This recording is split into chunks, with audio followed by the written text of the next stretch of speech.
Hey guys, it's Jason with your Hopium Free Crypto channel. Today we're going to deep dive into Solana and look at the fundamentals, plus look at the price charts to figure out whether now is a good time to buy Solana or should we be waiting. All right, so let's dive into the details, but first hit the like button, subscribe to the channel, bell notification icon. Let's get the channel to 150,000 subscribers. Plus follow me on Twitter and Instagram so you can stay up to date with the crypto news. Plus check out my retirement fund portfolio and daily Q&As.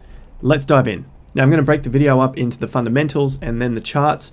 So we're going to get a starting point here with Sol being $47.60 at a market cap of 12.8 billion. The overall market cap is 2.2 trillion, with Bitcoin sitting at 56,000 and a 1 trillion market cap, plus Ethereum at $3,377 and a $392 billion market cap. Now these are important because we are starting from this position at 15th with Solana at $12.6 billion and $46 for Sol. So what is Solana? What is it trying to do? And what are the key points of difference? So it's a high-speed single-layer blockchain, 4th generation blockchain. So it's essentially all the old blockchains plus some new stuff. Smart contracts, anonymity, speed, secure, censorship resistant. One of the fastest blockchains in the world currently with 50,000 transactions per second. And it works on proof of history, whereas Bitcoin works on proof of work. And Ethereum is also proof of work, but hopefully eventually moving across to proof of stake. Solana's key points of difference is that it uses proof of history. And we'll look at that in just a little bit more detail in a bit. Now, there's 50,000 transactions per second, which does make it one of the fastest blockchains. What problems is Solana trying to solve? Expandable and resilient to censorship, so we want it to be censorship resistant, transaction settlement speeds, and bandwidth, and of course fees. With all of this on top of it, the fees should be cheaper. For a simplified version of proof of history, it is built to solve the problem of time in distributed networks in where there is not a single trusted source of time. So this eliminates the need for the broadcast of timestamps across the network, improving overall network efficiency. Now the blocks are generating their individual timestamps. So previously, well, in proof of stake, you need to have a timestamp for each of the blocks, but then who is going to be trusted to tell that this is the time of that block?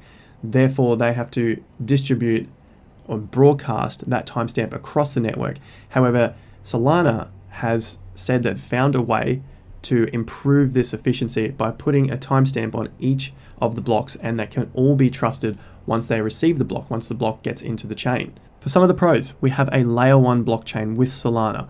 Unlike Ethereum that needs to go from Ethereum to layer 2s like Loopring, Polygon, or XDAI, it doesn't need to do that in order to be affordable. It has such cheap transactions in its current layer 1 form. So the layer 2 is necessary to bring down the transaction costs. Also, there's a detailed list of innovations here, which we can find on the Binance Academy website. So there's a lot of detail over there as well.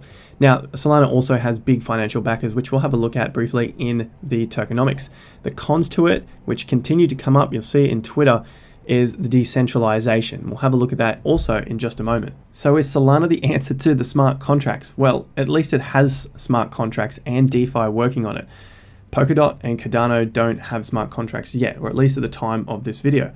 ADA in particular, valued at 42 billion, yet the Cardano team estimates smart contracts to arrive in August. So then on top of that, there's probably a 3 to 6 months time for the builders to audit their projects and then for it to be on the chain. At this point in time, Solana is winning that battle. Transactions, 50,000 settled in 0.4 of a second. So that's the block time. So in 2 seconds, you'd have 5 blocks equaling about 250,000 transactions within 2 seconds. Theoretical transactions per second is 700,000. The average fee is about 0.00001 of a dollar. So this is very cheap in comparison to Cardano, Binance Smart Chain, DOT, Ethereum. Even though DOT and ADA don't have smart contracts, theoretically speaking, this is probably the cheapest out there. As for tokenomics, the inflation rate is at 8%. Now the community voted on this and it's been brought in that there is an inflation of 8%. It'll be reduced by 15% per year until it's down to 1.5%, which is due in about 10 years, being 2031. Before we look at the token release schedule, this is a look at the sale of the tokens. 4 cents was 1 sol. That's what it was at the seed sale round conducted on April 5th, 2018. They were selling 16% of all SOL. Founding sale sold nearly 13% of SOL at a cost of 20 cents per SOL. Validator sale overview was on the July 9th, 2019 at a rate of 22.5 cents per SOL, selling another 5%. Strategic sale at 25 cents.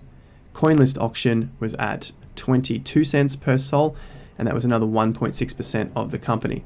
Now, when we look at the supply, which we can also see a little further down, SOL token release schedule. So I've got all these here and I've added them up to be around 414,800,000. There was a big release in January, but according to Coin Bureau's video, which I'll credit here, lucrative vesting rewards may be the reason for the token price not dumping when the unlock period arrived in January.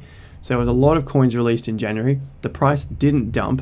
So potentially, and what Coin Bureau is speculating here, is that the token price didn't dump because there's a lot of rewards to come for people who are holding. And as for that opinion piece, it can be found here on this video in this section, Sol Update Tokenomics. Now, for a coin to be successful, we like to see it on multiple major exchanges, and Solana has the exchange support. As I've found, you can buy it on CoinSpot and SwiftX in Australia, of course Binance as well, and it's on FTX. It's on many of the major exchanges if you are looking to purchase it. And that also opens up the field for Solana to be widely available to many investors. FTX supports the ecosystem the best, and the ecosystem comes down to a lot of the projects that are being built on Solana, things like Ethereum and Radium, which are getting a lot of the limelight at the moment. Now, for the development, developers are building. We're most likely to see many of the projects being launched in about 2 to 3 months. However, we're still seeing some release now, so they're just building and releasing it in stages. This is a great thing for the project. Now, is it an ETH killer? Solana is designed to work with Ethereum. Devs are working on the wormhole to allow the bridging of ERC20 into assets on Solana without going via an exchange. It's not designed to kill ETH, it is designed to work with it. Stablecoin support, Solana has native USDT and USDC, so it means there's tokens on the blockchain and not some wrapped version. Now, in discussion of Solana working with Ethereum as opposed to against it and trying to beat it, one of my favorite threads on Twitter for this is from Adam Cochran, and from around number 9 of 33 through to about 15, we can see the reasons why. So I'll go through this with you guys now. Solana is similar to the internet's infrastructure. Ethereum acts as its onboarding backbone that is critical public goods infrastructure, but that has and always will have some trade-offs on capacity and performance in certain areas. That's part of why we need layer 2s, which will be kick-ass but also have their own trade-offs. Since those weren't ready for prime time, we saw a lot of subpar centralized EVM forks pop up to capitalize on retail demand. It's cemented for the industry that there exists a trade-off spectrums for products that other user cohorts are willing to make, and this is where Solana comes in. Where Ethereum focuses on maximizing decentralization, trustlessness, and accessibility of the state machine, Solana aims to make slight trade-offs in these and how state is stored in order to optimize for raw processing power. Think of it like a computer. Ethereum is a CPU, Solana is a GPU. Both of them optimized towards different types of operations and states. These chains are actually complementary as they fill different needs, and it's part of why we see groups like Audius Project leveraging both. If ETH is a 10 on the decentralized access scale, then SOL is a 7 or 8, simply because the cost of running a validator requires a much more robust system. Either way, this is certainly better than a -4 that BSC would score. So although it may not be a -4, it's still a hell of a lot better in the decentralized realm than Binance Smart Chain, and most people understand that. It's not saying that it is more decentralized than ETH, but it also has a couple of trade-offs which allows it to be cheaper than ETH as a layer 1. And that's why he's talking about Audius working with both. Finally, a look at the team and funding before we have a look at the charts. VC funding to Bootstrap, Alameda Research, and FTX Exchange. CEO of both is Sam Bankman-Fried, 29-year-old crypto genius worth over 10 billion, my words of course, with an earn to give back plan. So the money that he earns, he wants to give back to society. Solana has interested parties that are wealthy and don't care about that. They care about blockchain for all. So I like that because we're not just looking for the profits, and I'm not someone to say that profits are bad, but there's got to be a bigger reason to be doing something, especially in such a new space. Discord, Twitter, and Telegram, very active, and teams are constantly looking for devs and builders. So if you're looking to get into crypto, maybe have a look at Solana. You could possibly start there. Solana is helping to fund new projects with good ideas. Solana is also partnered with Chainlink for oracles and other services. Now over to the charts, and is it too late to be buying Sol? From the lows that it set in December to the current price, it's up around 4,000%. So it is a long way from the lows. The risk is getting higher now. However, with our view of the bull market continuing on for some time, I still think it may be early days, but the big gains are gone. So I'm not going to get my hopes up for another 4,000% return from here within this bull market.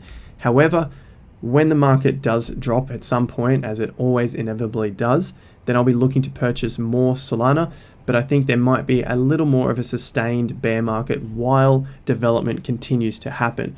So regardless of what we think about a potential super cycle in the market, I think we'll still see some projects take quite a long time in the development stage, which is a good thing, and price just becomes a little bit sideways and stagnant as we've seen through the later half of 2020. But I think there'll still be some more development to come, and that's where the prices will begin to head sideways and possibly down. I think they're good times to be dollar cost averaging in if you have a plan. So if you don't have a plan, check out the videos on my channel after this video, and you'll be able to see how to set yourself up a dollar cost averaging plan, what to do. Right now, let's have a look at some of the measures on the chart.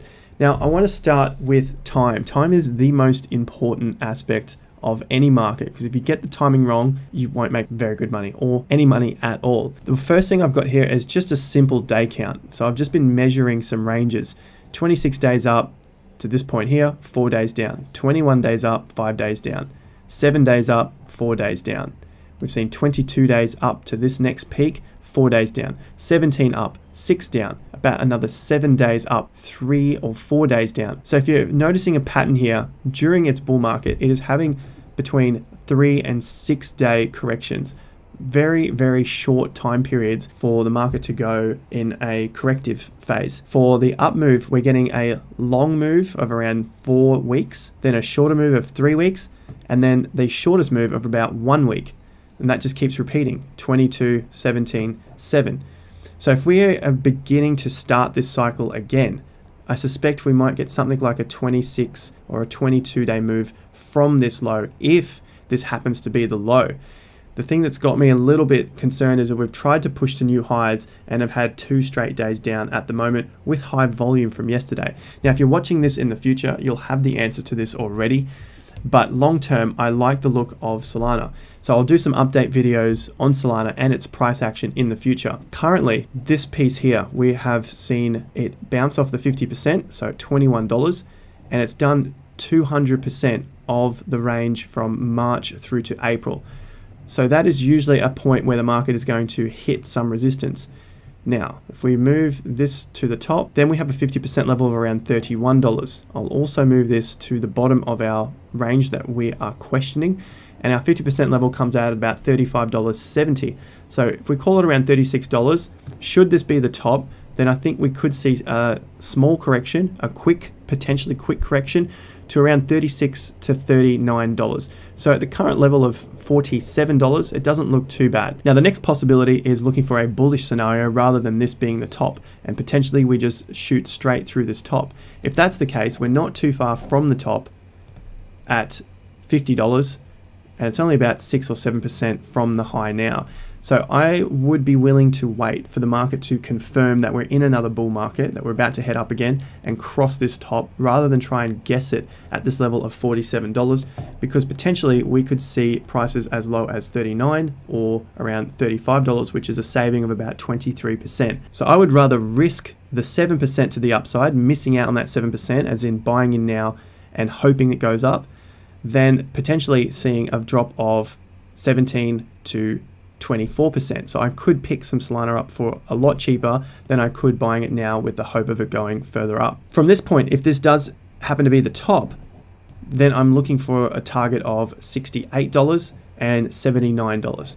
So that gives us a percentage return from the top of 35% and 58%. Following that, I just keep using my fibs and I'm going to work up from this point. So if you guys set your chart up and lay your fibs out like this, then you can see some good price projection targets. This one comes in at around 115%. Should we get to $107? Now, measuring another time frame from the low, the major low that we set in December of 2020 to the current peak, which is sitting at, call it $50. It's 130 days. We've seen Solana do 113 days down, and previously it was just 30 days up. So we are well and truly extended on this bull section of Solana. Now, this could just be the first bull section in a 5-wave series. We could basically see this being the first, and then we have a correction, and then we head up again. Now, if that happens to be the major correction that we see now, because we have extended for 130 days straight up, I'm going to move the fib back to the lowest point on Solana's chart here at around $1.15. That brings us out at around $25.60 as a potential 50%. I happen to think we won't get that far just yet, but potentially a $29 to $32 level, which brings us into the 61% zone, or at least a 38% fall from the top. So I'm willing to wait on Solana until we see a decisive breakout above the high, above $50, get a close above there, get some more volume as we break out, because if we don't get that, then I think we might be sideways in this zone between $40 and $50, or potentially we'll have to retest the levels that we've set just 2 weeks ago at around $30 to $32. If I hadn't bought in already, I would be waiting for a break of the top. I want to see confirmation of a close above these highs of $50. I want to see some volume come in, because otherwise I think it might be a little bit safer to wait on the sidelines to get a break down, or a more solid sideways accumulation at these levels between the $40 and $50 region, something like this, before we begin to move. So I think the reward to risk lies in the fact of waiting a little bit longer to decide whether we want to buy in or not. Long term, I definitely think Solana's got a lot of big upside potential. I definitely think Solana's going to be going pretty solidly through the summer of 2021. Just waiting to see what happens next, especially as the market is just rounding over after 2 massive moves from late March into mid-April, and then again from mid-April just recently, a couple of days ago, into early May. So we've already had 2 very strong runs without much of a pullback. If the market can do that again, great. But the probabilities aren't on our side for that to happen after seeing 2 of them already. Now, if it does happen, obviously the percentage is going to be a lot lower.